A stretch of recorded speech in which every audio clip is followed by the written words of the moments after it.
In April 2016, Beyoncé took the music world by storm with the release of her visual album Lemonade. Immediately, tabloids began speculating.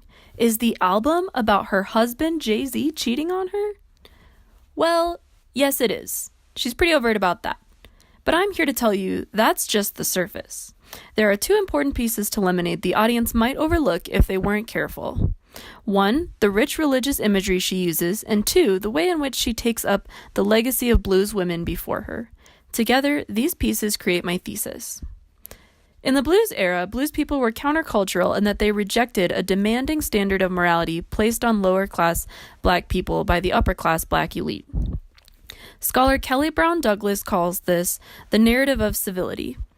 Ultimately, the narrative of civility was a response to white society's damaging claims that dehumanized and hypersexualized black people. According to Douglas, the narrative of civility was grounded in white Puritan standards of propriety. It promoted values of modesty, self-control, and cleanliness. Most importantly, it emphasized the value of hard work and self-restraint. While these aren't necessarily bad qualities in and of themselves, the pressure to conform to this standard was stifling for the black lower class, who ultimately turned to blues to regain what they lost in the narrative of civility. Instead of heeding the damaging and repressive narrative of civility that was especially prominent in the Christian church, blues women embraced a holistic understanding of reality. This reality affirms sexuality and physical love, and the recognition of black women's dynamic human complexity. My main argument is that Beyoncé's journey in Lemonade parallels that of a prodigal blues woman in the sense that she too rejects Christianity's stifling expectations and embraces a blues reality. This allows her to speak out against injustices she experiences as a black woman, such as the pressure to conform to Eurocentric beauty standards and to maintain propriety so as not to appear too angry or too sexual.